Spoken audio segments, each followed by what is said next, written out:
अच्छा ये सही। हाँ धान तो तार बाबू ले बिया के नहीं हाँ हम तो सुबह बढ़ले बने रहो काम नहीं किया।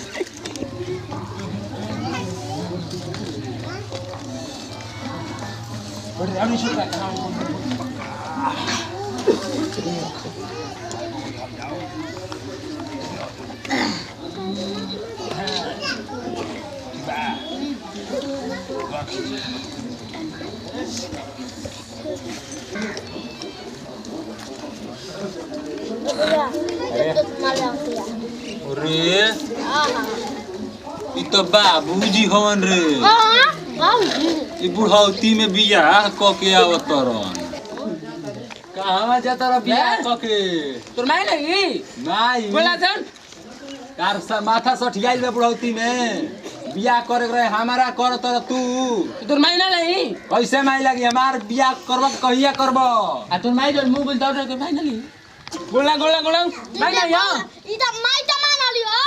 इनके मम्मी कहते त भौजी आली भौजी आमा ई है माई के बाबा माई नहीं का कहा के नहीं तक हमारा बियाह करे रहे तू बियाह क के ले बुढ़ौती में तारा माथा सठियाइल बा अरे तोर जब भी हम करे जाई कल्लूंगा में क्या जड़ाई तोर माई है ना काहे के माई नहीं देखे लुगा जड़ाई ना पहले हमारे बियाह बोलो कहिया करब बियाह काहे क के ले लड़ होई नोनो मिया होई कहिया होई होई नो बियाह के बियाह जे तब बियाह होई ई त भौजी या भौजी भौजी या भौजी माई सामान भी ना छोड़ भौजी या भौजी हमार भौजी भौजी सामान हो माई नहीं कैसे माई हट जाई तो भौजी के माने ना हो जाई देखा देखा लइका के खोपड़ा हां ना ना हाँ।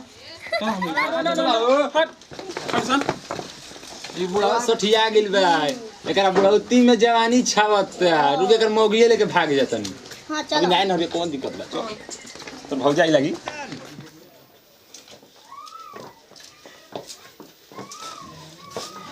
बड़ा ठंडा लगता चलो ना गर्मी मना दिया जाओ ठंडा के मौसम में ये कुल कहब का रहुआ कहाँ करते तू आइल बानी तारा के शादी करके यही कहती ना हैं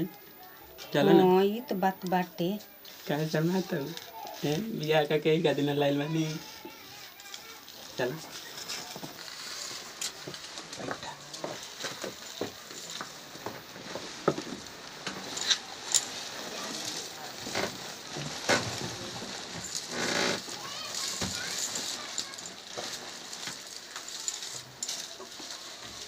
एगो बात कही और वो तो कहत रहनी है कि हमार लइका फैका नहीं खसन। पागली लड़का फैका ले तारा का मतलब बा हमारा 20 बीघा जमीन बा आई घर दुआर तू देखते बाड़ू किचन यही में बा खात रह बनावत रह सुतत रह वो तो बात ठीक बाटे लेकिन हमार माई से जो झूठ बोलनी कि हमार लइका नहीं खसन को केहू नहीं के बाढ़ बहेंगवा बानी ना पागली हम देखे में बाढ़ बहेंगे वाला लगता नहीं हम तो साढ़ बहेंगे बानी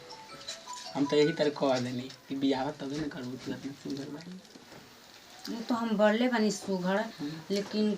बात झूठ ना न बोले के चाही।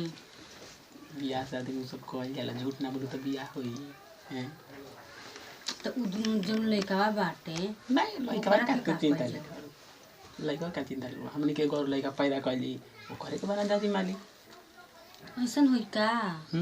तू कतना लइका बाटे कि का बाटे एकदम बुझा तनु हमरा के माई कहे के त भौजी भौजी चिल्लात रहला। बात पगल नहीं सब धन के मालिक हम भाई तू का करिए खदे दे दीबो। हां ई तो बात बढ़िया बाटे कि सब धन के मालिक रहुआ बानी न तो उ दोनों रही त फिर त दिक्कत न होई ना दिक्कत होई मालिक तोहरो को बना दे अबे तू चिंता काहे करता है। हां चली त बढ़िया बाटे कोनो दिक्कत नहीं खे दिक्कत परेशानी तो बिल्कुल नहीं खे बस खाली हमारा पर ध्यान तू रखल रही है छोड़ ज्यादा ई सब बात करे में पिहान हो चलो हमनी के अपन जन का टोटम कर जा चल ठीक बा लेकिन रहू ना बिल्कुल नोटी बानी एकदम कर दे जा भाई तबे ना ना तो हार का नहीं पड़ता नहीं हो जी दिन है दे रहा यही तरह हमार ख्याल रखिए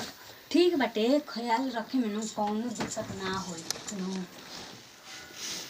तोहरा से भी प्यार करत हनी। पैसा के बेघी दिखाई बाटे ना, तोहरा से तो अपना प्यार करत हनी, लगा तोरा मुँह में बाटे तोहरा प्यार करे लायक।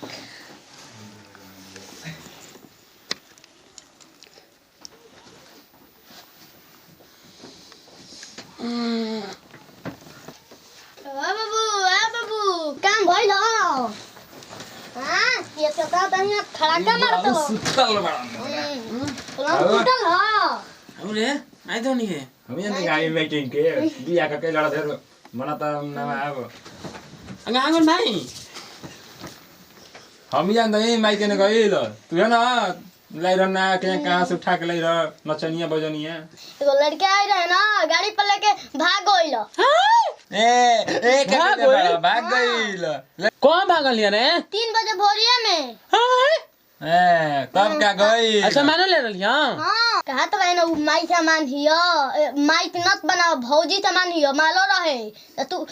अतही कह देला दू बरे गइल ना अतही हां का सामान ले रही दू गो झोरा लेके भागल लिया एगो हिती चक्की रहे एगो बड़े चक्का रहे ओकर में सोना गहना होइल ही ना होई अब का होई? अरे सोने का ना होई एगो में पैसा रहे हां आ एगो में तार माई के गहनावा रहे हमारे टियावा रहे गइल अब का लेके के चक्कर में न डूबा ते तू डूबिया गोला यार बुढ़ौती में जवानी छावता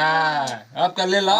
बाबा जी का टुल्लू अब का कपार पे हाथ धो के बैठल बाला कहो इनके लतिया के कुटा मार सब बुढ़ऊ ढेरी कर धइले इनके तू होई इनके मार सब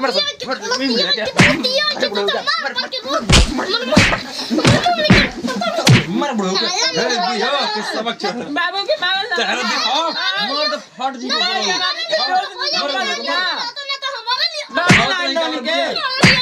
बाबू का चिगाओ मार बुढ़ऊ के मार बुढ़ऊ के मार जवानी हे दियो मार बुढ़ऊ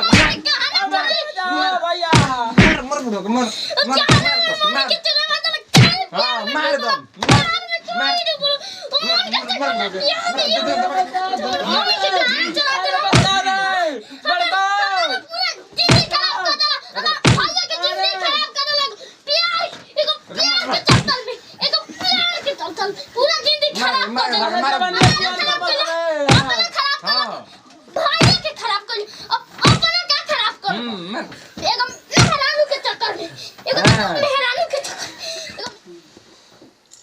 नमस्कार प्रणाम। हम पूजा वर्मा आप सबके पैर छू के प्रणाम करतनी। और हमने के चैनल का नाम बाटे राज HD वीडियो, ओकरा के सब्सक्राइब करी, लाइक करी, कमेंट में बताइब कि हमने के वीडियो कैसन लागल हा। नमस्कार मैं हम कहता ना कमती है कामती ललका घटनिया दबा के सब्सक्राइब कर देंगे। नमस्कार हमनी पंकज गुप्ता और हमनी के चैनल बा राज HD वीडियो जना पर सबके कॉमेडी देखे के मिली। नमस्कार प्रणाम, मैं मिथुन कुमार शाह। जो हम इस चैनल पर काम कर रहे हैं, इस चैनल का नाम है राज HD वीडियो। जिन लोगों ने अभी तक सब्सक्राइब नहीं किए, लाइक नहीं किए, तो कृपया इसको जल्दी से जल्द कर ले। और देखिए ऐसा हमारे भोजपुरिया समाज में ऐसा सब हो रहा है कि लड़का जब जवान हो जा रहा है शादी करने योग्य, तो हम लोग के बूढ़े माँ बाप जो बाबा हैं जो भी हैं बूढ़े परिवार, वो जाकर शादी करके ला रहे हैं। तो ये सब गलत बात है। देखिए कि अगर हमारा उम्र नहीं है शादी करने के लिए तो हम शादी क्यों करें? अपना जो नाती है बेटा है उनका शादी करें। इसी के लिए हम ले रहे हैं विदाई। प्रणाम। नहीं कि हमार बियाह करा दिया फिर